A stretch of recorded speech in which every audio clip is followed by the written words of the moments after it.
Welcome to the Field Podcast with Chris Cyr. Here's a conversation with Kevin Waterman. He has an amazing career of pursuing driving. He's been able to find ways to make money and live a life driving a car, which is a really tough thing to do. Kevin's had a lot of struggles and a lot of things that he's had to sacrifice to live these dreams. So it was really cool to hear his stories and how he was able to do it.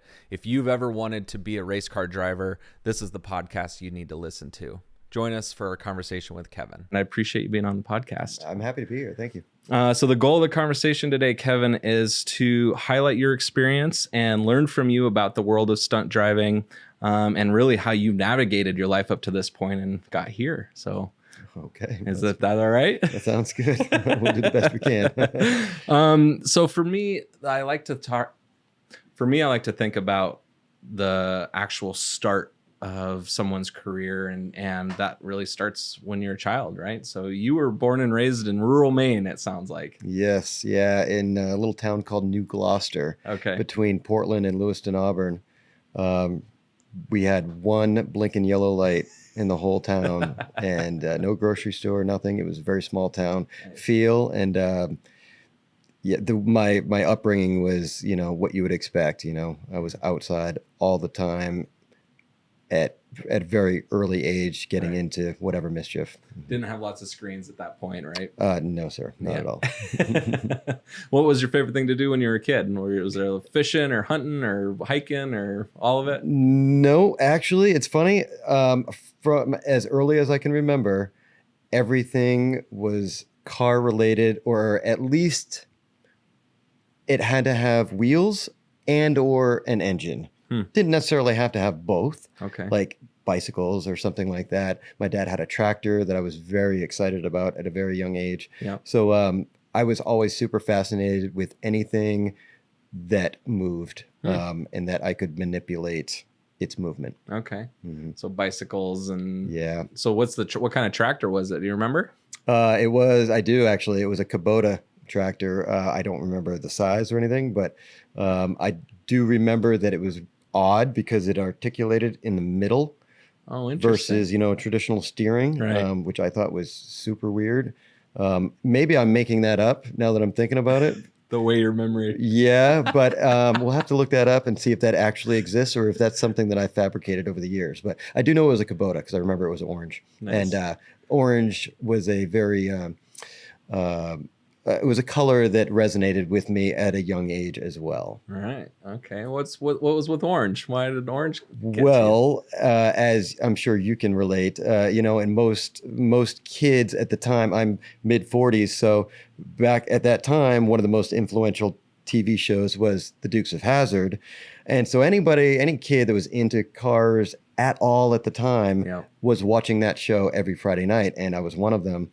And man, just seeing that orange 69 Charger cruising around doing all the crazy things it was doing was such a massive inspiration to everything I did in life. And it still is today. So your orange Kubota tractor definitely hit the spot at least a little bit. Yeah, exactly. Very cool. I'm excited to talk with you more about that. And I got a chance to ride in your car and you let me drive it too. So we're going to talk about that a little bit. But yeah, no, it's something that being a rural lifestyle, like how do you think that has influenced your life up to this point? Like what things do you still do today that, you learned as a kid from having that kind of lifestyle? That's a great question. I still cut firewood. I've got 22 acres now and I'm in Georgia, right? So it doesn't get as cold as it does up here in New England by any stretch of the imagination, but I still enjoy cutting my own firewood. And chopping firewood and stacking it and using that as a main heat source for the winter. And I love the outdoors. I love we have a lot of lakes in New England. So I love, being on the water or near the water. And, just being outdoors. And I didn't play video games much growing up. I remember we had a Nintendo and I played it a little here and there at night, but it was never really my thing. Yeah. I really wanted to be outdoors doing things, mostly riding my bike, regardless of the temperature or what the conditions were. I remember we were sliding our bikes in the snow and I was trying to drift my bike and slide it and do all the crazy things that we do with everything else these days when I was, 6, 7, 8 years old. And that's just what I loved. That's Yeah. awesome. That's cool. Perfect. So as far as getting into your working career, what was your very first job? I would have to think really hard about my first job. Okay. My first paid job, Yeah, right? So first paid, when you start actual out, payroll job. right? Yeah. It was a Roush commercial, like a Ford Mustang Roush commercial for a dealership in Florida, where I got handed the keys to some pretty gnarly Roush Mustangs, including one of them. It wasn't even a Roush; it was a FR 500S race car. Wow. Yeah, and I got to do a lot of drifting and slides and reverse 180s and all kinds of stuff. Jack Roush was actually there. Wow. Believe it or not. Yeah. So that was a massive opportunity for me as a first job, and it was so much fun. And it's kind of mind blowing. I remember thinking at the time, they're paying me to drive a $50,000, $60,000, probably more than that, I don't know, Sure. Roush Mustang, brand new, just slaying the tires off of it. And I'm having the time of my life. And these guys are paying me to do this. Right. Like, this is something I would pay to do. Right. It was pretty amazing at the time. Yeah. How did you learn to slide a car? So you were obviously playing as a kid. Like, where did you get the background for even the ability to do that? Honestly, it started off on bicycles, Yeah. right? So I learned at a very young age in the snow that if I lock up my rear tire on my bicycle and I turn a little bit, the rear is going to go straight. So a skidding tire has no directional control. And I learned that before I even knew what any of that meant. Yeah. So that's where I really first started learning it, probably even on a tricycle thing, I'm sure, Right. a big wheel. Yeah. And then, believe it or not, this sounds crazy, but I started playing with my dad's riding lawnmower, and I was on wet grass or whatever it was on a hill and trying to slide it and get it to come around. And I would transfer my weight to the inside tire to try to get more grip to put the slipping tire on the outside to get it to drift on the wet grass. I had no idea what I was doing, but I was just experimenting with it. And that's really where I think the start of me learning handling and car control and dynamics of traction and things of that nature. Were you mechanically inclined at all? Were you taking apart things, or you just mainly focused on the driving of it? A little. My brother really was the one that was more fascinated in engines and taking things apart. And I did dabble in things, fixing things, as I could. A lot of it is because we didn't have a lot of money. Yeah. And we kind of had to fix stuff. My dad was always pretty good with fixing things, so I would learn a lot from him. And but it was never my specialty or something that I was that interested in. Yeah. I did want to understand how things worked, but I didn't enjoy physically working on them. That makes sense. Yeah. What were you doing as a teen for money? Were you doing like what kind of jobs were you having when you were a young person to like pay your bills, or how did you buy your first car? My first job was I worked at a shoe store as my first paying job before mowing lawns and things like that, which didn't really count. Yeah.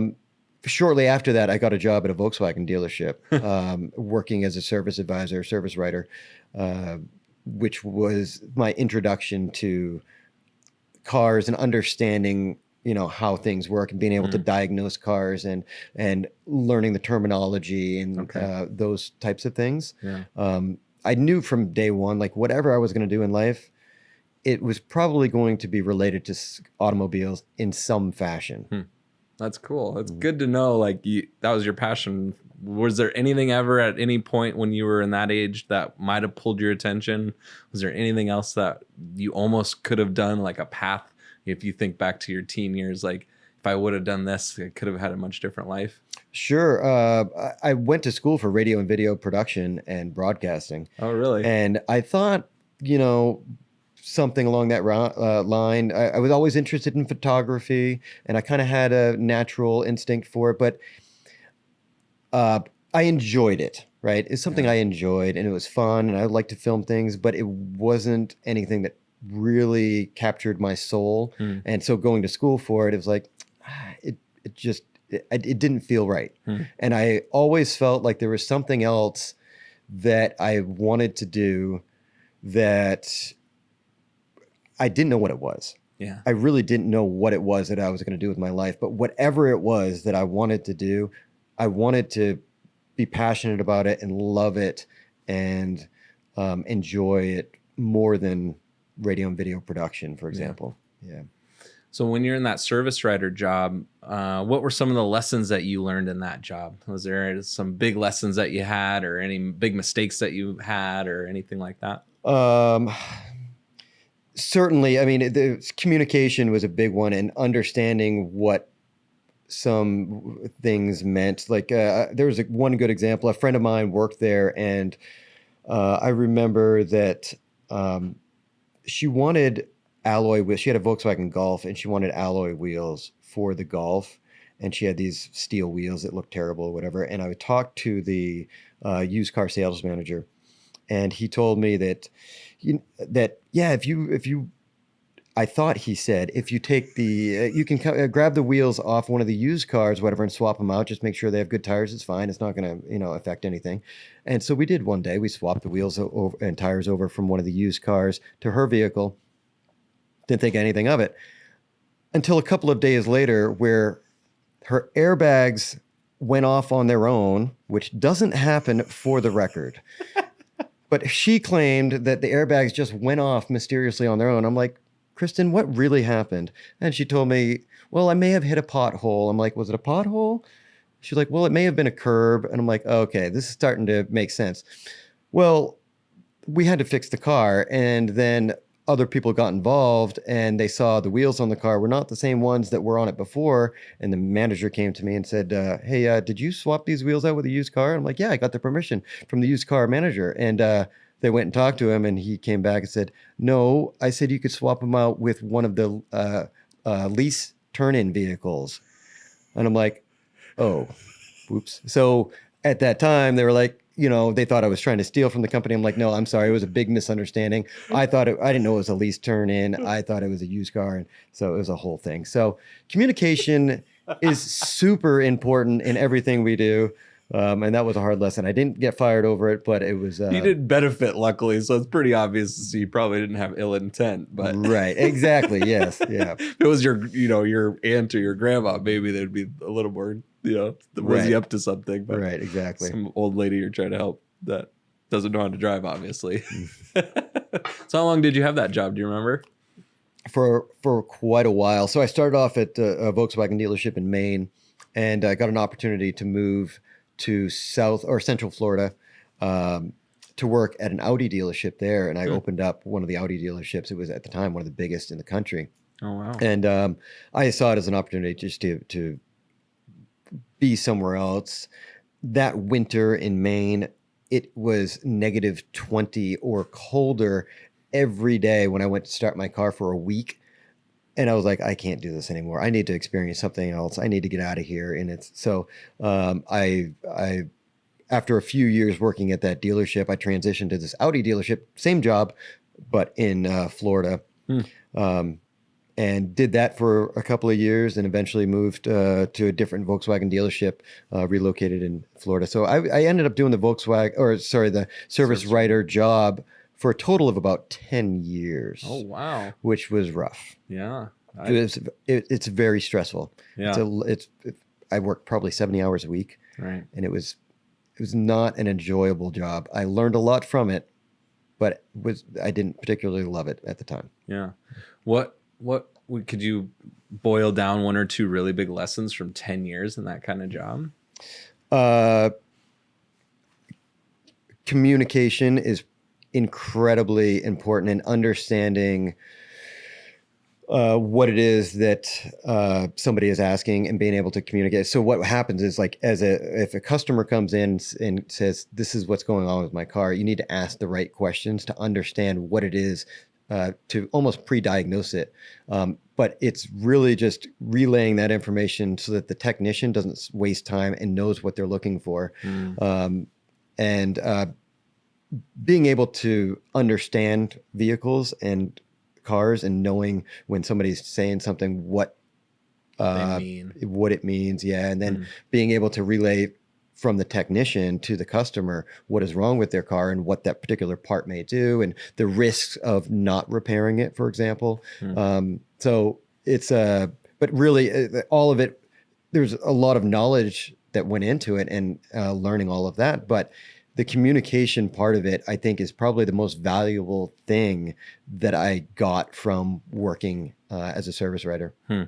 Tim O'Neill has a few interesting stories that I've been around, luckily enough to hear.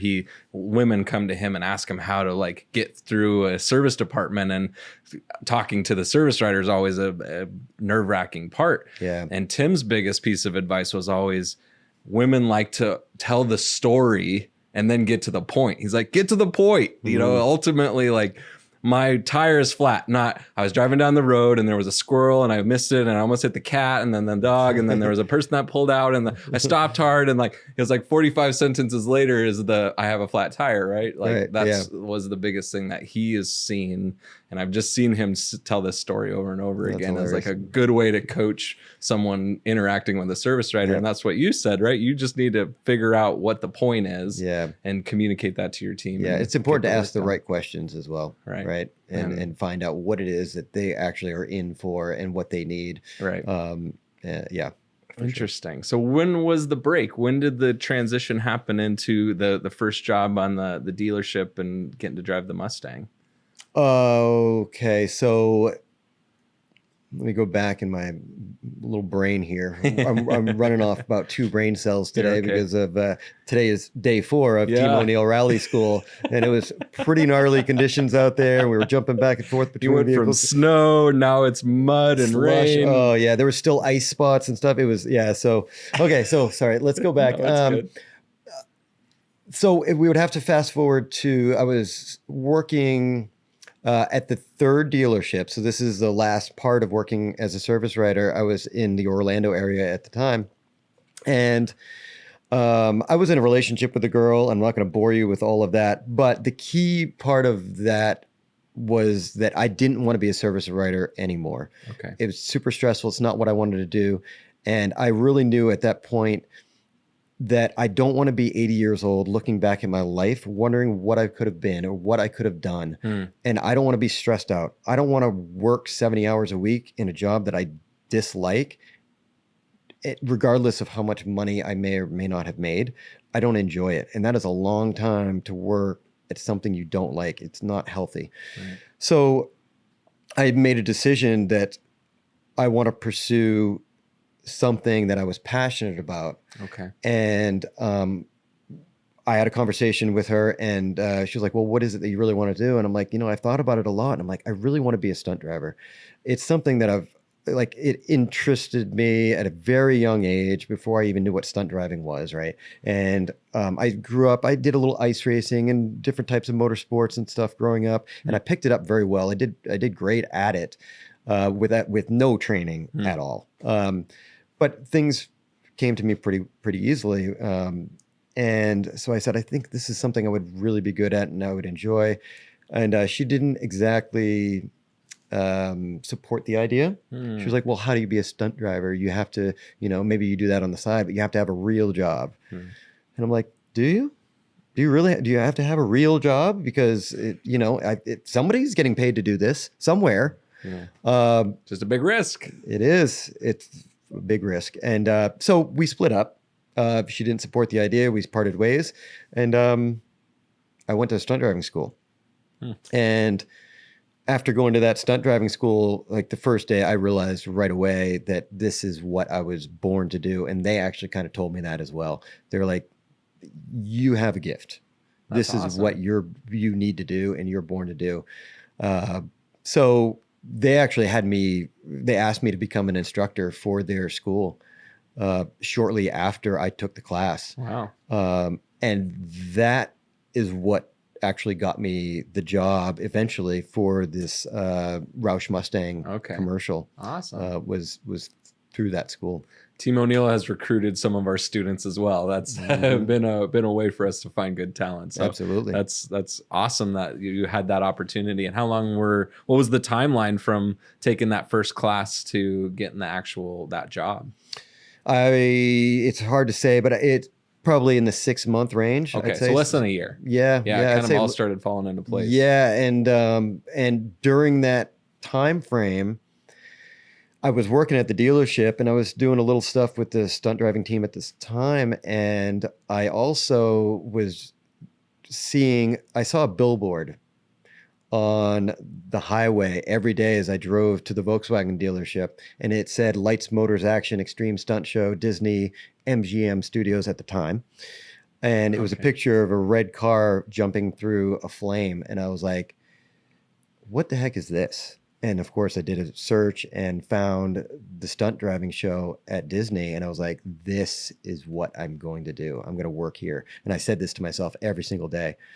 And I found out how to audition, or I put an application is the first thing that I had to do. Yeah. And I waited for 9 months. And eventually I got a call while I was sitting at the desk at the Volkswagen dealership. And I'll never forget it. This guy is like, Kevin, this is Jeremy from Disney MGM Studios. I was wondering if you're still interested in auditioning for Lights, Motors, Action. They called it a qualifier, doing a qualifier for Lights, Motors, Action. And I was like, yes, absolutely. I would love to do that. And that was the next step. That's awesome. I remember the day Tim O'Neill called me. It was only a week after I put my application in, or my resume in at info at Team O'Neill to get the job at Team O'Neill. And that's the same, I had a fairly soul crushing job, very good experience, very good baseline to get me where I'm at today. But like the moment that you get the call, the thing you've been waiting for you feel like your whole life at that point. Yeah. It felt like such a massive transition and turning point in my life. And it really was. It was one of the moments that really changed everything. Do you remember the moment you put the application in? Like, what was the catalyst for you to finally pull the trigger on even applying? Because I get to work with a lot of people, and it's even that moment is hard, right? Like, what mindset were you in, or what did you have to do to even apply for that kind of job, or have the confidence to even try? It really was. It was almost instantaneous. As soon as I found out about the show and I saw a video, I had a friend that worked at Disney, and I talked to her, and she's like, "Well, I'll get you in if you want to go see the show." And I said yes, and I went and saw it, and was blown away at the talent of these drivers. And I was like, I don't know if I can be this good, but I am damn sure going to do it my best. And I get on this. And as soon as I got home that night, she told me, she said, go to Disney Casting and just put your stuff in. And I did instantly. I already had some videos because you had to put in a little demo reel. I had some stuff from, that I put together, and I assembled the worst driving demo reel you could imagine, but it was all I had with cell phone footage and whatever else. And it was terrible, but it was just something because I didn't have anything, it was whatever I had, and I put it in, and I was just like, this is what I want to do. I knew right away. That's awesome. Mm-hmm. That's cool. Great. And was this after breaking up with the girl? Absolutely. So I have the opposite story with my wife, where it was, I was ready to quit rally, and she was the one that forced me back. And that was like a catalyst for our relationship. So it was the opposite situation, but that was actually one of the things in my life. Like, I wanted to find someone who would support my dreams and passions. And I didn't know if that would be her until that moment. Right. And it was like, she was the one like pushed me down that road. Yeah. And it's so cool. It's important, I think. And like to have a partner that it will support you, where you can support each other with your dreams. And it can be tough if there's a lot of people that need stability. Yeah. Right. My dad tells me this all the time. He's like, I don't know how you do this. Right. He's like, I need stability. I need to know when my next paycheck is going to come. I need that security in my life. Right. And that is absolutely the opposite of what it's like to be a stuntman. So that's a good segue. Okay. What is it like to be a stunt driver? Well, there is no job security. Yeah. There's so many factors that influence our jobs and how much we work, whether it's, pandemics Yeah. or union strikes, for example, or just the economy at the time. How much is going on in your particular region, and tax incentives are huge, right? So if you live in a place where there's great tax incentives, especially for hiring local talent, it's a great place to be. But as soon as those tax incentives go away, the industry follows it. It goes away as well. And so you need to make a decision whether you want to stick it out or go elsewhere. And you're in Georgia now? Yeah, we're in Georgia. Is it good still, or has that gone away? This past this past year has been rough in Georgia. It was great for a long time. Atlanta and Georgia was actually the number one filming location in the world for several years. Yeah. But it's we had the pandemic, we had a couple of union strikes back to back, and then there was the threat of another union strike, and all those things really hurt us in Georgia. And the work recently has gone elsewhere, like to Europe. Budapest has been big lately. Australia's picking up a lot more now. A lot of parts of Europe. So it's a lot cheaper there. It's non-union, and so. We've been suffering all over the U.S. honestly this past year. It's been very challenging. Okay, so that's the state of the industry. Now let's take a step back to you getting your first steps in the job, your role. What was the next thing that happened after the commercial? So the next thing that happened after the commercial, I was auditioning. I did the audition for Lights, Motors, Action. Okay, that was a massive turning point. So just getting the phone call was huge. Right. But once I got the opportunity to go there and drive these cars, and I think they only picked 5 people. So they were only looking for part-time drivers at the time. They already had their full-timers, and they may have had a few part-timers, but they needed a few more part-timers. And so I went and auditioned, and I don't remember it. I think there was around 30 or 40 people that auditioned over the course of a few days. And that was... was it a driving? Like, did you have to drive? It was a full-on driving audition in the cars that they used in the show. Cool. And there was some basic stuff that we had to do, drifts, 180s, donuts, various things, precision slides to a mark is really what they were looking for. And they were looking for car control. And... I knew they were only picking a few guys, and it really only came down to 3. They picked 3 guys out of several, and I was one of the 3 they picked. Wow. And do you remember walking out being like, did you feel confident, or did you like mess anything up in your... I certainly messed up some things. Yeah, it was certainly messed it up. But compared to some of the other people, I felt like I did pretty well, but I only saw into a car you've never been into. And But I only saw what the small group of people that I was with did. I didn't know how others did throughout the day or the following days. So I really wasn't sure. I really wasn't sure. I didn't know what the level of talent was that was out there that was coming and auditioning. But when I got the call, they asked, "Hey, would you be interested in coming and being a part-time driver?" Now, there was a caveat. There was a round 2, basically, of the audition period where you had to learn all of the techniques and all the skills and everything to be able to perform in the show. So the training was 40 hours a week for a couple of months. So if you passed after those 2 months, then you could be a part-time driver with no guaranteed hours. But in order to get through that period, you had to work 40 hours a week for 2 months, which means I had to quit my full-time job because I couldn't work 70 hours a week at a dealership and 40 hours a week to potentially get a part-time job. Wow. So I made the obvious choice and quit my job. Of course. To maybe get a part-time Your girlfriend job. was like, "Oh yeah, good thing I got rid of that piece of crap." Yeah, exactly. What kind of decisions are you making right now? Yeah. 40 hours a week for 2 months to maybe get a part-time job. Yeah. And that's exactly what happened. No, but amazing. Fortunately, I got through it, Yeah, and I got through the training. You, and in fact, actually, after 6 weeks, I passed all of the tests necessary to work in show. And my last 2 weeks of training, I was driving in show. Nice. And I'm getting chills right now and goosebumps thinking about this.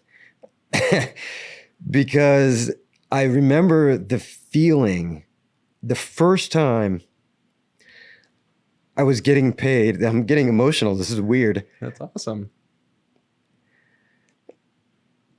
But like the first time I was getting paid to drive a $100,000 stunt car in front of 5,000 people, and they're clapping and cheering and all this stuff. And I'm like, I am destroying the tires and having the time of my life.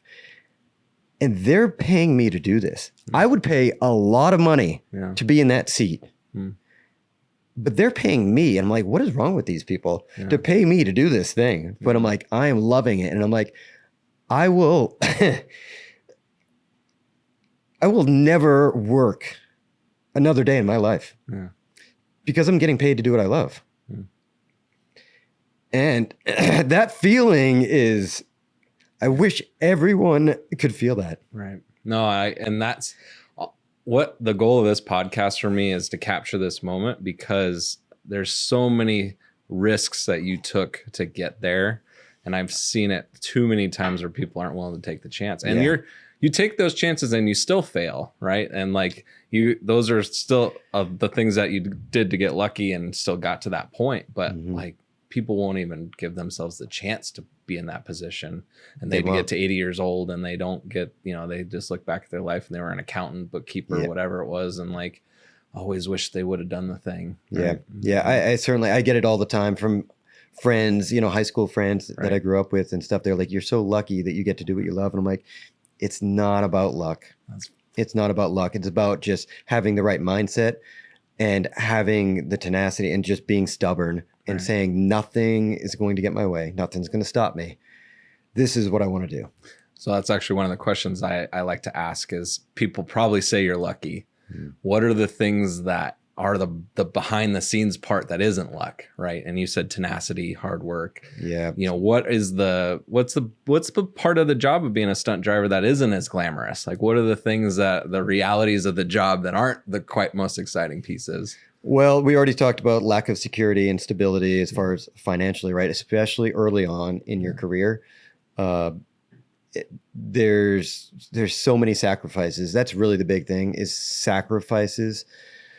And it's different for different people, but you have to go where the work is. That's one big sacrifice. So you may be away from friends and family and loved ones, and it's a big sacrifice because you have to go where there's a lot of work early on. And I had to do it. I had to move away from Orlando, away from this dream job at Disney, because ultimately I wanted to be a stuntman in the film industry.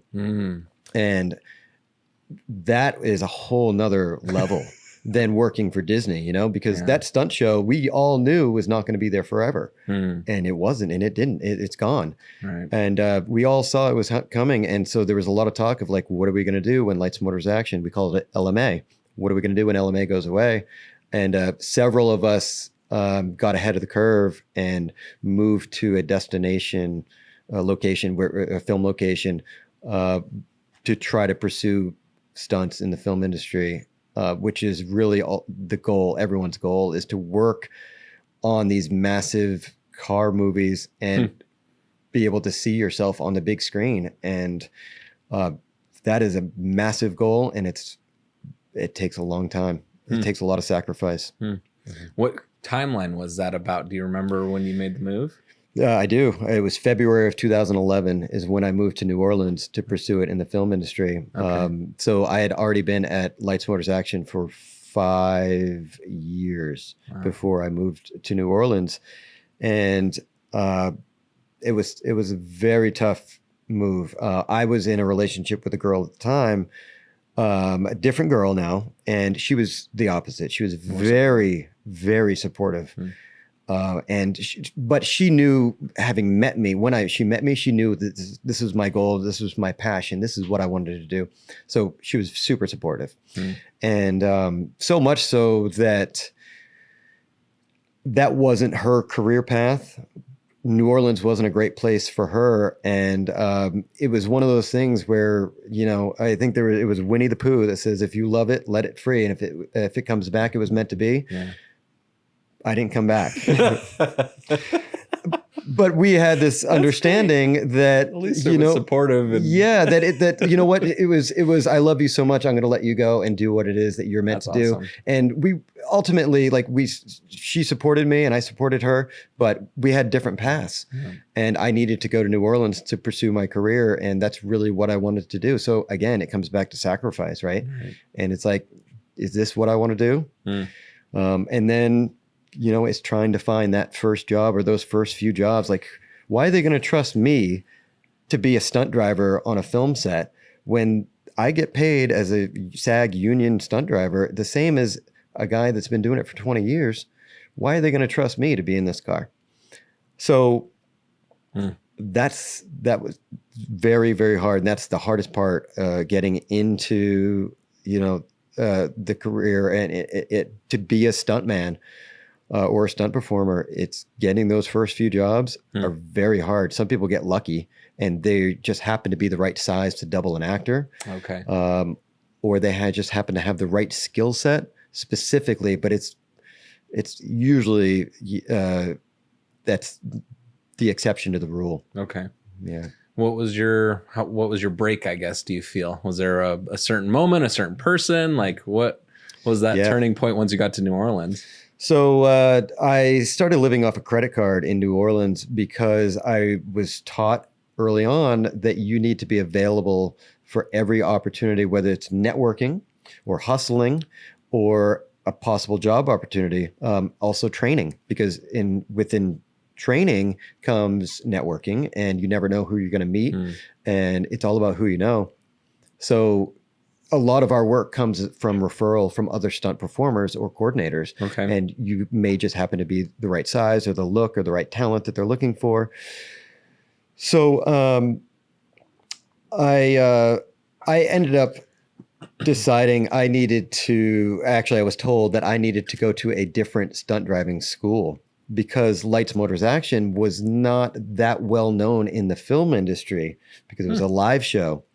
And although some people did know it, and there are a lot of stunt coordinators that come from live shows that are some of the best in the world, not everyone agrees. And they think that you need to go to a stunt driving school that is specifically targeted for the film industry.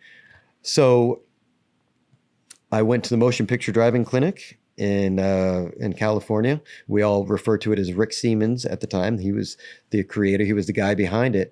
But the Motion Picture Driving Clinic is where I went, that taught me some new tricks and different techniques to do things that was different than purpose-built stunt cars. Because now we're working with big, heavy boats that are not designed to do the things like the cars at Lights, Motors, Action. So I did that, and it ended up being insanely beneficial because I was hustling the set of 21 Jump Street, trying to meet the stunt coordinator. And I was there, and Rick Seaman was walking up to me. He saw me. He's like, "Kevin, how are you? It was good to see you today." He's like, "Are we going to be working together?" I'm like, "No." I'm just here to hustle and to try to meet the stunt coordinator. And he was like, "No shit. Hey, Richie, this is the guy I was telling you about." Richie Burden was the second unit stunt coordinator. And come to find out, he was actually there at Rick Seaman's school on day one. And I had no idea, but I had met him, and he saw me drive, and he was like, "Great." He was like, "You know what? Send me your stuff." He's like, "I think I got a spot for you the following week." And it turned out, I ended up working probably 5 days on the show as a stunt driver. And that was my first real job as a stunt driver in the film industry. And I didn't do hardly anything, but I was traffic for a big car chase sequence. And so I just had to hold my line and not screw up and make sure I left gaps for the cars to come in and out. But I was a stunt driver in the film industry. So the first one came, and the rest came eventually. Really? Yeah, there was a huge gap in between jobs early on.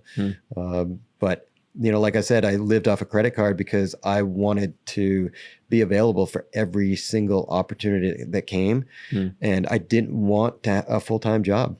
Right. So what little money I made went to rent, for example, where I couldn't put it on a credit card. Everything else, I racked up the debt and made that sacrifice and had the vision and the foresight to just know, like, that's an investment. It's an investment. Exactly. And eventually, hopefully I don't max out all the credit cards. And you got an end line. There's an end to the timeline there. Yep. You can't figure it out before then. Yep. And it was amazing because I got to the point where I was like, I don't know what I'm going to do because I have all this debt. And it took one job, Dawn of the Planet of the Apes.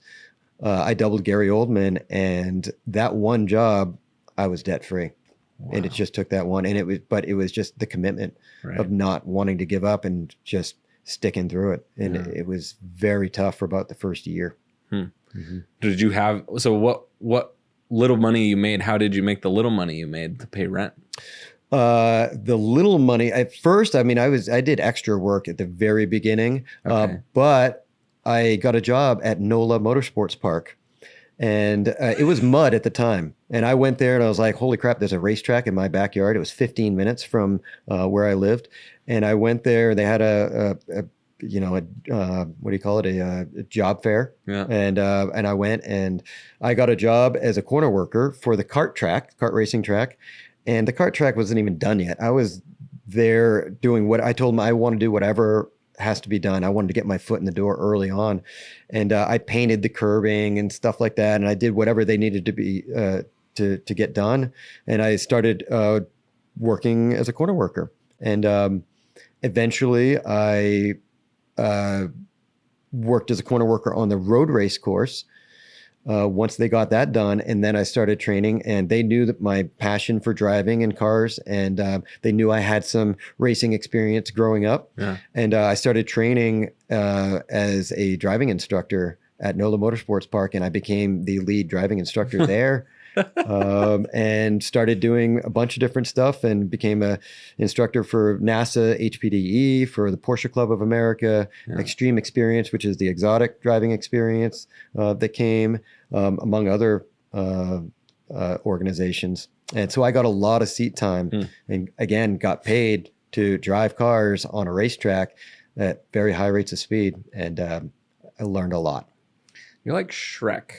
You realize this? I am an ogre. No, you have lots of layers of the onion, and I love just diving in because there's another new thing I'm learning every time I ask a good question. So I love it. Keep it going. All right. So how long did you do that? Did you do the racetrack? So let's see, moved to NOLA in 2011, and that was probably late 2011, early 2012. I started there, and I worked there all the way until the last day I lived in New Orleans. Wow. So that was probably 6 years.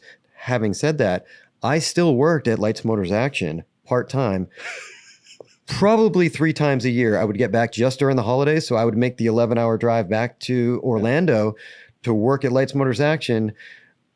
And I would barely break even, would pay for fuel and whatever expenses to work at Disney, but it's a dream job, right? Sure. It's paid seat time. Yeah. And I didn't want to lose that. So I was one of the few guys that they allowed to work just a few days a year that didn't live there. And I did it every single Thanksgiving, Christmas, New Year's. And once again, you go back to sacrifice, right? Where I didn't go home. I didn't go home for Christmas or Thanksgiving or New Year's for 10 years that I worked at Lights Motors Action, because that's when they needed the part-time help, because that's when all the full-timers wanted time off, right? Yeah. So that's the other way I got a little bit of cash, was working a little bit at Lights Motors Action and at NOLA Motorsports Park during that time. But yeah, I was at NOLA for 6 years. And New Orleans lost their tax incentive. Okay. So once again, I had to transition and move. And that new spot was Atlanta, which is where I am now. Did you see that one coming, or was that more of like a surprise? No, it wasn't a surprise. When I moved to New Orleans, it was between New Orleans and Atlanta at the time. And I honestly don't know what made me go to New Orleans. Maybe I knew a couple of people there, and I felt like it was a smaller town, and I felt like it was a better opportunity for whatever reason. But Atlanta was probably the place that I should have gone if I wanted it to be easier, because it thrived early on, and there was not a lot of people in Atlanta, and it got busy really fast. A lot of people did the same thing where they moved to New Orleans and then jumped ship and went to Atlanta early on. Okay. But I had NOLA Motorsports Park in my back pocket, and that was really a dream job as well. And I loved it. And it was really hard to leave that because I knew Lights Motors Action was just around the corner, and that was going to be gone as well. Yeah. And sure enough, it was. We had our last show shortly after the move. So then I didn't have either of those dream jobs. Okay. Moving to Atlanta, and that was a pretty rough transition as well. Yeah, that's a bigger risk I see, which is really rare, is that you already kind of have a dream job, and a lot of people want to milk that, right? Yeah. And then you have some foresight, but also it's not the goal, right? You have a clear goal, which is really cool about your story and your perspective of what you want in life.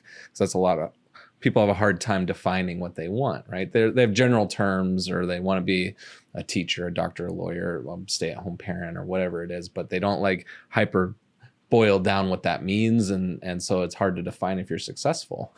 That's exactly it. Yeah, and a lot of these jobs were related, and they were supportive, and they certainly helped me a lot. Even going back to working for a car dealership, all of these things were stepping stones, all these jobs, and they helped me a lot where I am today, because I learned a lot of different techniques and skills, not just driving skills, but communication skills and things of that nature that really help out a lot today. As we know, being a driving instructor, that communication, obviously, right? The entire thing between you and your client crashing off the road is your ability to communicate in time.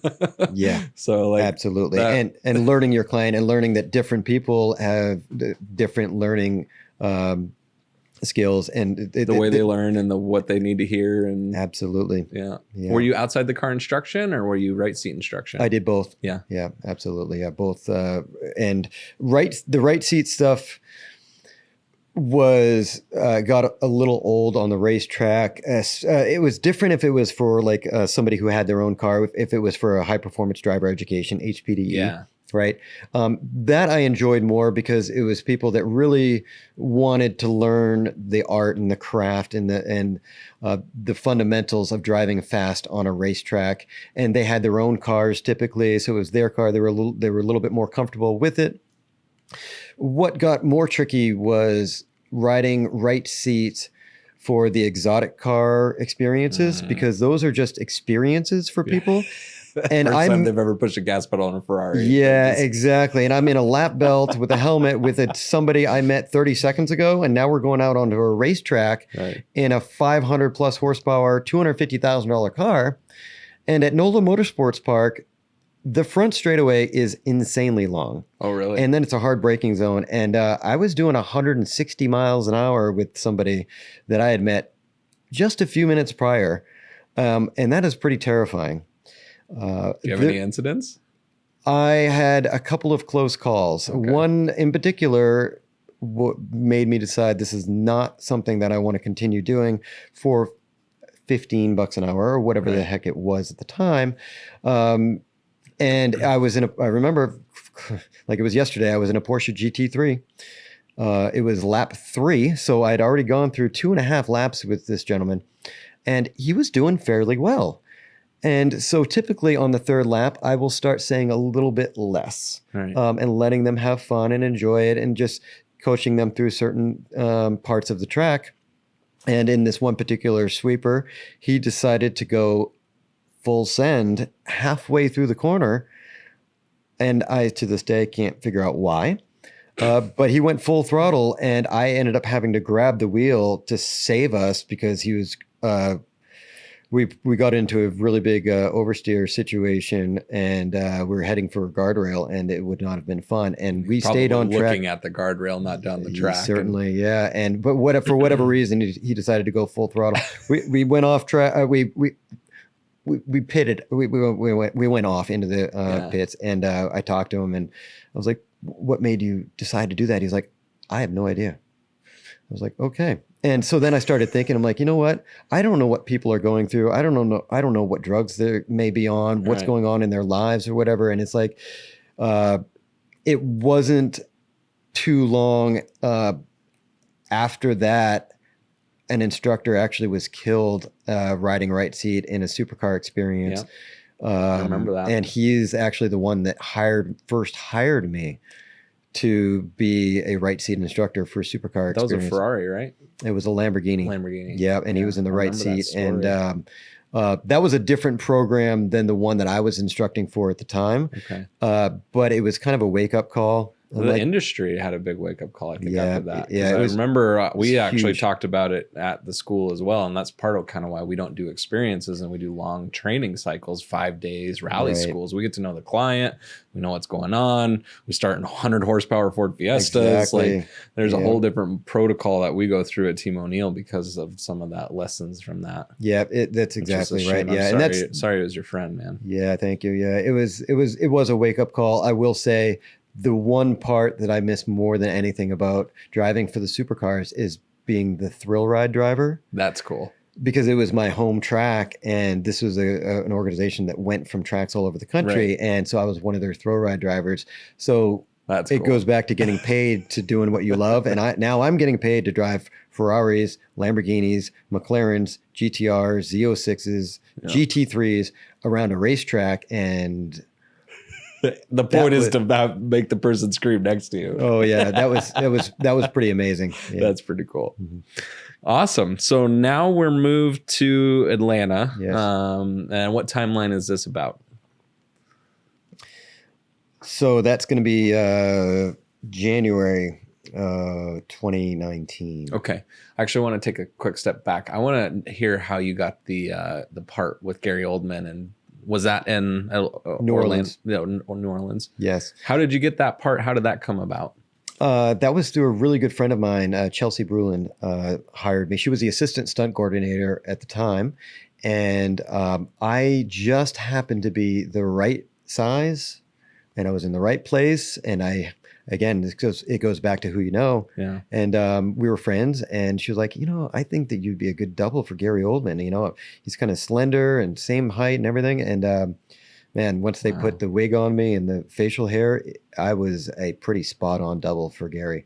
So it was just the right time, right place. I didn't do a lot for him. I really didn't. His spot didn't require a lot, but a lot of times you don't really know what they're going to want on the day, sure. when we're there. And a lot of times you're there just as a backup, just to even help the actor with action, or with, to give them a knee pad or things like that. And it's not the most glamorous. It's not stuff that you're going to brag about, later on, and stuff that like you may not even see yourself on the big screen.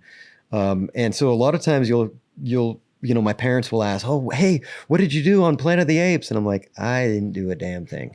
Yeah. I did stuff behind the scenes, but you're not going to see anything I did on camera." So, it's kind of tough sometimes when your parents get really excited about it, or your friends and family, and you're like, "Yeah, sorry, that wasn't me." Yeah. Yeah. Huh. And that wasn't a driving job either. No, right? I didn't drive anything in it at all. Yeah, there was no driving. Right place, right time, right look. Yeah, exactly. And that's the other thing I learned, by the way, as a stunt man. See, I wanted to be a stunt driver. Okay. I wasn't that interested in being a stunt man. I was never a gymnast by any means. I didn't do martial arts as a kid. I'd never shot a gun. I wasn't a hunter. So driving was really everything I knew. and cars were like, that was it. Yeah. But I learned early on, you can't be just a stunt driver. Okay. So I had to learn how to fight. I had to learn how to fall. High falls was not something that came easy for me because I'm terrified of heights. I had to learn fire burns, so full body lit on fire, which was oddly satisfying and a lot of fun.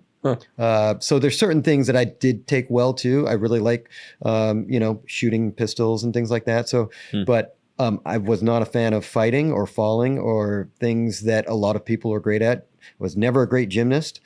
But I had to do at least the basics of those things because I wanted a job doubling guys like Gary Oldman. Because they're not going to hand me the hot seat jobs, or especially early on. Yeah. Because it's just way too much risk. Yeah. To put somebody that's brand new in a hot seat because you're driving a weapon, a 4,000 pound plus lots vehicle. Of people around and all the the risk is just way too high for them to trust some idiot from Maine. Yeah. So when did they finally trust you, an idiot from Maine, to drive a car? It took a long time. There were so many jobs I did early on that was because I was able to grow facial hair, for example, and be the right size for the actor. And I was fine with it because it paid the bills. Yeah. And it was a stepping stone, and it was building the resume. Yeah. And networking and getting to know stunt coordinators. And it was my buddy Felipe Savage, he was a stunt man. He'd been around for a long time from Brazil. And he introduced me to a gentleman named Monty that needed a driver to do a reverse 180 in a 15-passenger van on a single lane driveway, essentially paved driveway with trees on both sides. And it was 15 feet wide, and the van was 18 feet long. So you can do the math. There's 3 extra feet. Yeah. And there is at the 100 or at the 90 degree mark, you have a foot and a half each side of overhang past the road, and the trees were right there. So there was a very small window where there was just enough time to get past the 90 degree mark where you have overhang to get the vehicle around. And he came to me and he was like, I don't know if this is possible, but I'd like for you to come and look at it and tell me if you think you could do it. And I said, yeah, I'd be happy to. I'd love to. And I'll be honest with you, whether or not I think I can do it or not, because they only had one vehicle. So there was only one chance. So I went and we measured it out, and I went into a parking lot and I put a lot of cones out and found the distance that I needed to get the speed to do the maneuver. And it took several attempts to figure out the trajectory that I needed to be at in order to do the maneuver and keep it in the road without hitting a quote unquote tree. And it was really tight. It was terrifying. But I made it happen, and we did it one take, and that's all we needed, and nailed it. And it was... What project was that for? Yep. They've all blended together at this point. Not tell you the name of the show. Okay. The name of the show changed when it came out. The film had a different title. Okay. Once it came out. So I honestly do not remember the name of the film. Okay. Yeah. But it was the same director as Jeepers Creepers 3. I was going to ask you about that. I saw that on your history, and I love those movies. I don't know if I saw the third one, though. Yeah. Tell me about that. It's worth checking out. So that actually was the same stunt coordinator and my buddy Felipe. So it was the same group of people. So this goes back to who you know, right? Right. So once you build this relationship with stunt coordinators and with, it's a lot easier for them to trust you, and to hire you again. And actually, Monty, after that job, I became his go-to driver. So he gave me a lot of my first opportunities, pipe ramps and very, very tight maneuvers and very tricky positions, on The Walking Dead, for example. But he did Jeepers Creepers 3, and there was no driving on it. But I was one of the guys. You didn't have the big black van from the first movie? Maybe it was in it, but I wasn't that guy. I actually was lifted up. I was in a harness and I was lifted up by the creeper or whatever the heck the thing is. And I was the guy that they dropped me straight to the ground. I was on a line, so it wasn't a free fall, but it was pretty quick. And it was actually, to this day, one of the most challenging things I had to do. Now I got to watch the movie. It's pretty hilarious because it looks like a free fall in the background, and they bounced me off the ground enough so that it kind of knocked the wind out of me. But they wanted to see a close-up of me falling and hitting the ground, but I had to keep my eyes open. He wanted me to keep my eyes open the whole time hitting the ground. So we did a close-up. Your eyelids. Yes, we did a close-up where I just went from my knees and I fell into frame and I bounced my chest and my face off the ground. But I had to keep my eyes open because I was dead. Oh, okay. And so you can't flinch, right? And you can't, react to bouncing your head off the ground, which proved to be challenging. Yeah, and I encourage anybody who wants to. So if you want to be a stunt driver, what we have to do is learn how to die well. It's exactly it. And that's actually something I tell people all the time. Some of the hardest jobs I've ever had to do was playing dead. Because when you're playing dead and you're getting trampled by extras that are Civil War soldiers and they're stepping on you and the camera's on you and you're playing dead, it really hurts when they step on your fingers and the inner parts of your thigh and things of that nature, but you can't react to it. Suck it up. Yep. Wow. Suck it up. Oh my goodness. Embrace the suck, as we say. Yeah. So now you're in Atlanta. What happened there? So tell us about Dynamic Stunts, and we've gotten to do some work together. So when did that come about? Okay, so Dynamic Stunts came about that's right around 2019 as well. So not too long after I moved to Atlanta. Okay. A lot of us stunt performers have a brand as well. And we're incorporated and we work as a loan out under our corporation for several reasons. One of those being taxes and write-offs and liability, things of that nature. Yeah. So I wanted a name that really embraced what I do. And I felt like Dynamic Stunts is just like, I wanted it to be a dynamic. And that's something that you hear all the time when we talk about action sequences and a certain shot where it's just the car sliding around a corner and you get all this gravel or smoke or dust and it's just dynamic. And I was like, this kind of fits what I want to do. And so at first it was just my company and my brand, and just it was Kevin Waterman. It's your 1099 business that you use to bill the production companies for your work. Exactly. Right. Yes. And that morphed into something that is beyond what I ever really expected at the time. I never really knew what it was going to turn into. And today it's much different. Well, how would you define it today? It is a combination of things today. So Dynamic Stunts, we kind of sell ourselves as action stunt driving action designers, and we also have stunt cars that we rent. So I have a facility now. We rent cars to people that want to train stunt driving. If they're already have gone to a stunt driving school, for example, or done a private lesson with me, they can come and they can train their craft. That was always the challenge, was finding a place where you can practice stunt driving without getting arrested, essentially, right? Parking lot of whatever. Yeah. So either you're trespassing or you're doing it illegally on the street. Either one is frowned upon by most police officers. And especially now with the takeovers and all of these things going on, where like it's street racing and things like that. We don't want to be doing this on the street because the police don't know the difference between us practicing our craft and street racers or drifters just screwing off. Right. So I wanted a place where me and my buddies could refine our skills and really fine tune our what we do. Okay. We all kind of got together and decided we were looking for a parking lot or a place to rent or something for a long time. And eventually I found Atlanta Motor Speedway, which is pretty close to where I lived. And I got together with them and I asked, what does it cost to rent a parking lot for the day? And when I found out the number, I said, well, there's no way I can afford this.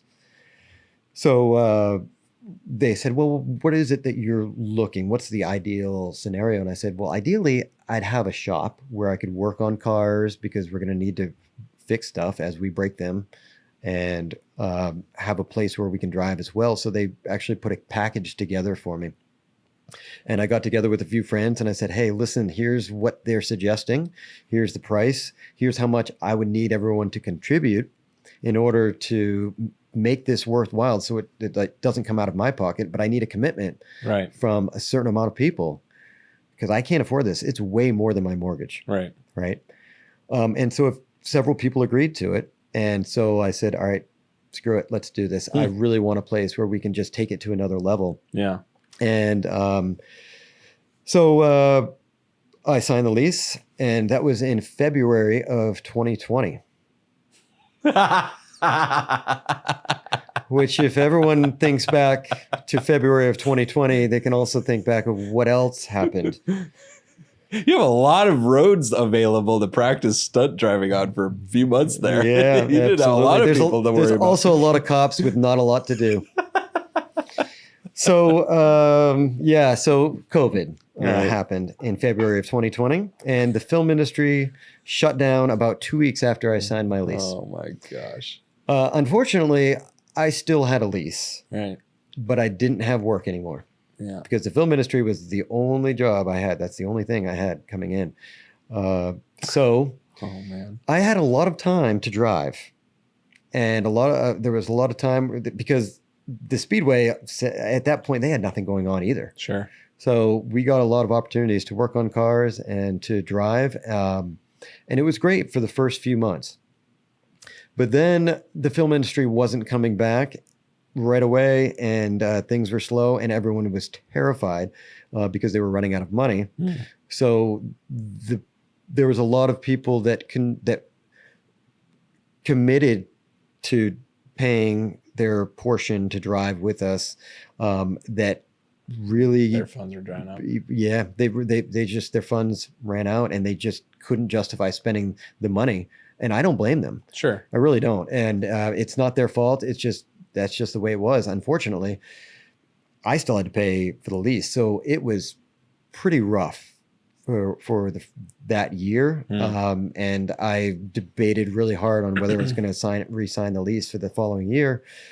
But there was enough people that paid for it to keep it going. But what I ended up having to do was open it up a little bit more to other people that I didn't know, essentially, that weren't my buddies. Yeah. And I had to allow other people come in and train. So I had more opportunities for income to pay for the place, to justify it, to keep it going. I did make sure that they were qualified. So the prerequisite is you had to have gone to a stunt driving school or done a private with me. Otherwise, this is a continued education to refine the skills that you already have and to work on things that you want to practice that you can't elsewhere, Yeah. But we made it work. We survived. We got through it. And then went into a union strike the next year. So the same thing happened all over again. So yeah, I think the theme is pretty consistent, right? Pretty consistent. Yep. So it don't really, ever get comfortable, because it's never going to be comfortable. Yeah, exactly. Yeah. And it happened a few times like that where I was like, man, I don't know if I can keep this thing going. Yeah. But then I started seeing it was changing people's lives and careers in a positive way, where it's like they had the opportunity to do things and to get jobs and to learn these skills where there was really no other way to do it. There's nowhere else you could really go to have the environment to learn to be a stunt driver with like-minded individuals that really had the passion for it. And it takes the right person because it's insanely expensive. We can go through 4 to 6 tires in a day, not to mention fuel, tire or repairs, the cost of actually coming out for the day. It's very, very expensive. Yeah. So you had to be committed and you had to have the vision and know that this is a commitment and an investment in yourself and your career. But there are a few people that really saw it as a massive opportunity. Because if you're a gymnast, right, you can go to a gym 7 days a week. If you're a martial artist, a boxer, you can go to a gym 7 days a week. You can train with people at a park or elsewhere, you know, in somebody's backyard. But as a stunt driver, you are so limited.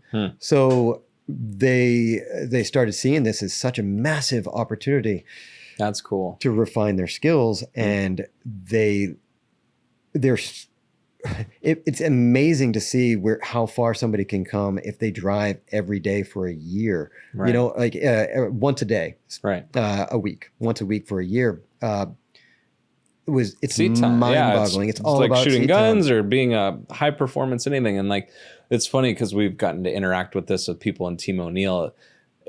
You lose driving so quickly. It's unbelievable. It's a perishable skill. It is such a perishable skill. And that's one of those things where we've been able to be lucky to have some of our corporate clients that we have and some of the things that we get to do, because it's impossible to keep the training in house, right? Like they need experts to come in and help them because it's too expensive for them to keep it up, right? It's not one of those things that you can just have a curriculum on the shelf. Like you need guys that are actually doing it all the time to keep it up. So how big is the Rolodex now of people that are your client that are actually working with you and other stunt workers that are actually? It's pretty massive, actually. So we have 3 text groups now. So with iMessage, I think you can have like 32 or 33 people in one text group. And I've got 3 of them. And those are all awesome. People that now have their own stunt cars. So I have a fleet of stunt car rentals for people to come and train with, as well as a fleet of stunt cars for the film industry that I rent out to the film industry. Nice. And it's a huge array of vehicles, from front wheel drive, all wheel drive, rear wheel drive, Corvettes to Tahoes, right? Minivans to 350Zs or whatever it is, Mustangs. Crown Vics are a huge part of what we do as well. So there's a solid 70 to 80 people in Atlanta, stunt drivers that are trained, that have their own cars, many of which we've built for them and prepped for them, that come out and train with us. And on average, we'll have, I'd say, 8 to 15 people in one given day come out, and that's a lot. It really kind of maxes out everything that we do, 'cause changing tires and things, and it's like it's a busy day when we have that many people. But now it's gotten to the point where it's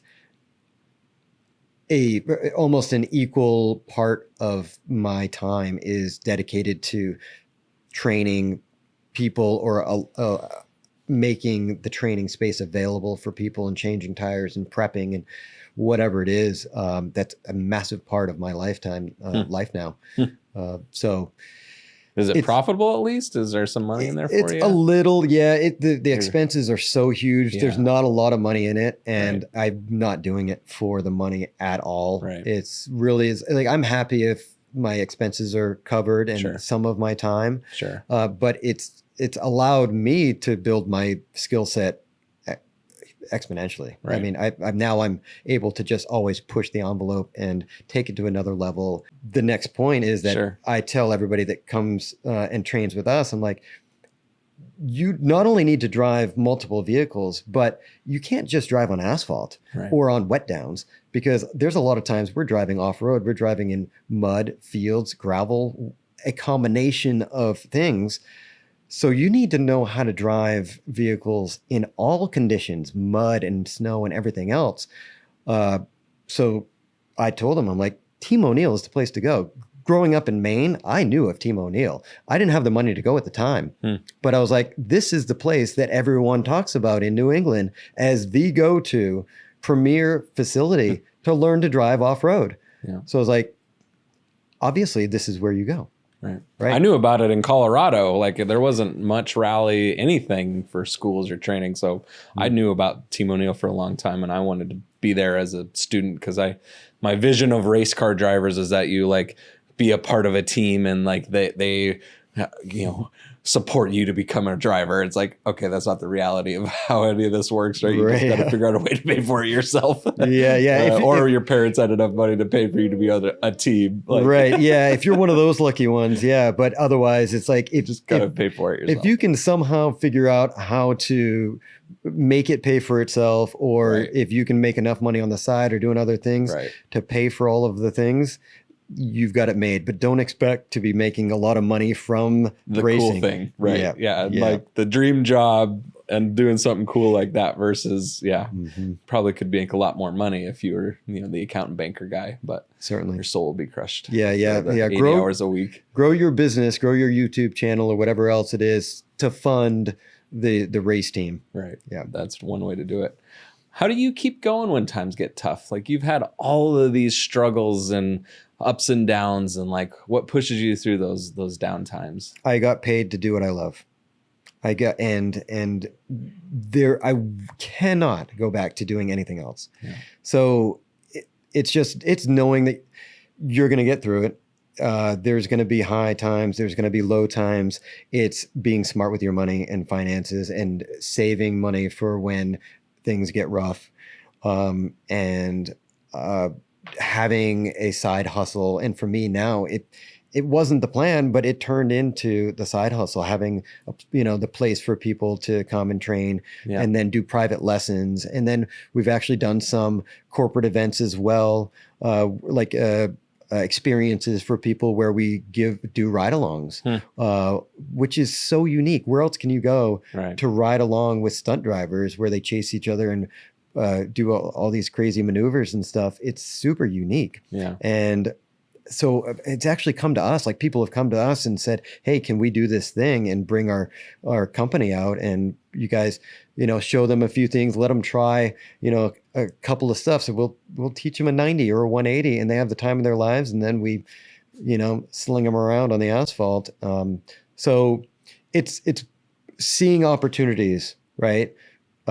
For other incomes and other opportunities for revenue. Yeah. There's a lot of things out there, and it's crazy if you're really, really good at what you do and you're passionate about it and people see it, there's somewhere in the world, there's someone that will pay you to do what you love, whatever that is in life. Right. Somebody is willing to pay you to do it.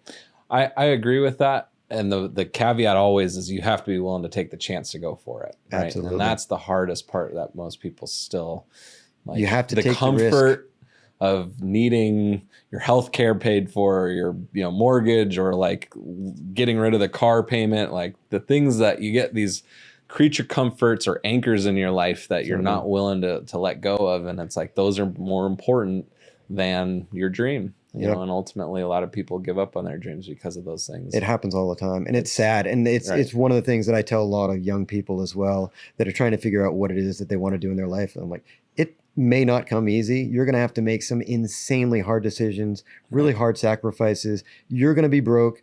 I know I can count on my one hand right now how many stunt people, like 5, 6, several stunt people that were homeless early on in their career, and they were living out of their car because they couldn't afford rent, but they refused to get a full-time job because they knew that they had to take advantage of all of those opportunities for training and hustling and networking. And it's like, you just have to have the vision. You have to be positive. You have to go after it. You have to be committed and just not give up on it, because it will happen. Right. It will happen. You just got to stay focused and go after it. Yeah. So you're here doing the 5-day school. You've been with us again. So you've done 5 days with us in the past. Yep. You're a late bloomer to Team O'Neill though, right? So you had done most of your career, and we had talked and interacted, and you've heard of Team O'Neill, but what do you see as a value of the school from a stunt driving perspective? Like, what are we able to teach some of you guys in the industry? What are the things that are helpful that we're able to give you guys? Oh my God, it is absolutely priceless. No joke. It was humbling as hell, to say the least. And it was challenging, but I learned so many different skills. And honestly, I had to retrain my brain. Right. There were so many things that I learned as a stunt driver, typically on asphalt, mostly in rear wheel drive cars. I had to forget everything I've ever learned other than keeping my eyes up, looking ahead, slow hands, things like that. Yeah. But as far as braking techniques and throttle applications and things like that, I had to just forget everything I've ever known. Right. Put the ego out the window, forget about it all, and listen to the instructors, because these guys clearly know what they're doing when they demo the run, and then you get in it for the first time and you're like all over the place and you're like, that is not what I was expecting. You start listening and you get humbled very quickly. Yeah. But once you get through it and you do all the things that these instructors tell you, and they are incredibly talented, not only at the driving skills they have, but at their communication. And as a driving instructor, I appreciated it very much. And I tell them, like, you guys are phenomenal instructors, because they're able to articulate and explain what it is that they need you to do and why it's important to do these things. Because as a stunt driver, like, if the risk is massive. I mean, you're sliding these cars and doing crazy stuff, and best case scenario, if you screw up and you spin, you waste time and you go back to one and you do it again, which isn't great, because time is money in the film industry and there's not a lot of it. The next best case scenario is you wreck and nobody gets hurt. But if you wreck and people get hurt, and you take out cameramen or a grip or whatever, somebody that's just nearby, or you hurt yourself or a passenger or actors or whatever it is, it's like, it is a big deal. And safety is the biggest thing in the film industry. And as a stunt performer, it's like, that is your biggest concern. At the end of the day, you want everybody to go home. Right. We have insurance for stuff that gets broken or whatever. It may hurt your ego and your career a little bit if you have a bad reputation, but nobody wants to hurt anyone or get hurt. So the skill set that Team O'Neill offers is absolutely critical. Because you put your money where your mouth is, because you have 11 people here this week. Yeah, exactly. We filled a whole class. Yeah, you did this week with people. Thank you for that. Of course, yeah. And thank you for offering it and allowing us to have this whole week all to ourselves, essentially, because these guys they're having the time of their lives. Yeah. First of all, it's so much fun. And my instructors love it. They get to, like, industry people, people that need to do this for a job. They like to work with people that need to actually drive for a living. So you guys are so much more willing to absorb the information, and you're harder on yourselves though too, right? Because you need to get it right, and it's so important. It takes a little bit of time to get over that hump. But yeah, it is, and it's an investment, and all these people are aware of how important this investment is. But it is critical skills, because they're all passionate. They want to be stunt drivers. They want to be the best, and they want to take away everything they can out of the school and bring it back home, because they're not all going to have the opportunity to practice rallying and driving off-road every day. Right.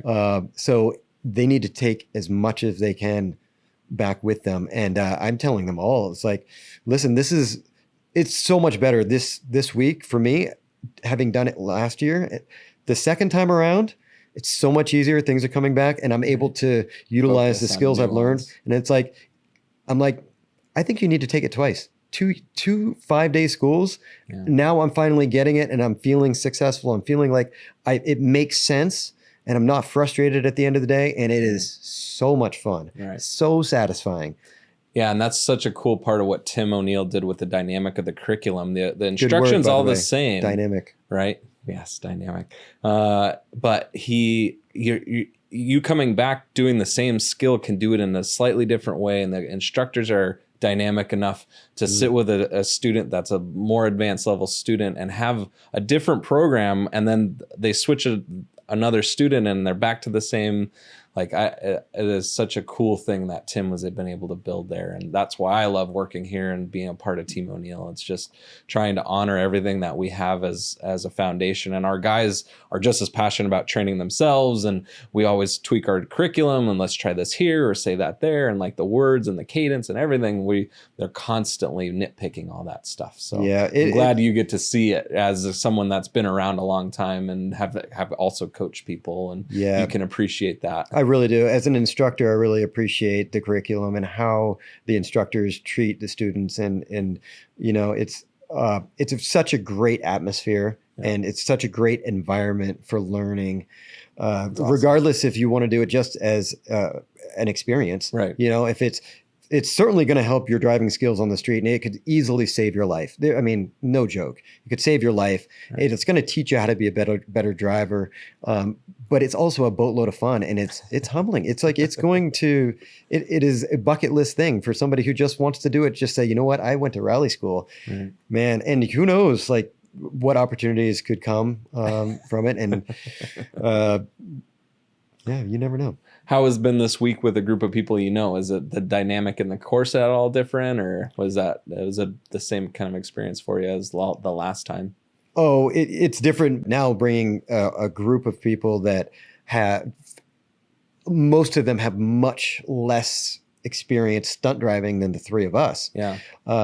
So they're learning a tremendous amount, and most of them have just rear-wheel drive experience. All but one person is from the South. They've never driven in snow at all.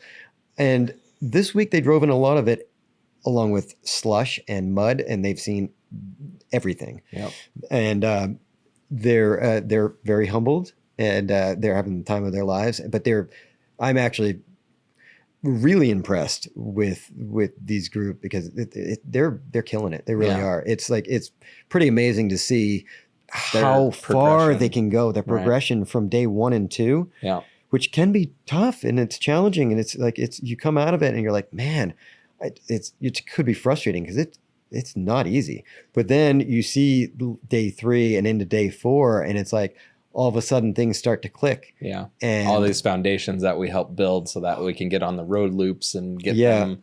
Yeah. Yeah. And when you get out of the car after doing a run and everyone's high-fiving and, you know, they're like, you know, saying, "Oh my goodness, did you see it?" It's pretty incredible. It's like, it's kind of priceless. It really is. For those listening, this is the first week of January, so it's historic up here in New England. We get this thaw that happens, right? So it's been awesome winter, and then it rained last night in 45 degrees, and so now these guys are getting to drive from snow. Now there's a mud, and tomorrow will be ice, and so you guys are getting a good experience this week. Yeah, we're seeing a little of everything. Absolutely. One thing I wanted to ask you is, if someone was looking at you and they were saying, "I wish I could have your life. I dream to be you right now," what would your response to them be? That's a tough one, because it's like, you know, I wish I got to do what you do. I wish, you know, you have the dream job and the dream life, and like I get you're lucky a lot, and I'm like, it depends on who it is, but oftentimes I tell them, well, do you think it's too late for you? Like, maybe it's not too late. What is it that you're passionate about? What is it that you love to do? And, you know, again, it's like, you got to think about the things that you're doing and the decisions you're making in life and the sacrifices you're making, and what changes can you make where you can also have that dream job for you, or that satisfaction to getting paid to do what you love. Yeah. And, you know, it may not be as glamorous and as, you know, quote unquote cool as being a stunt driver, but it doesn't have to be. It can be whatever it is that you enjoy, that you're passionate about, and that you love, that can bring you just as much satisfaction. Right. So in my mind, it's, you know, it's really never too late.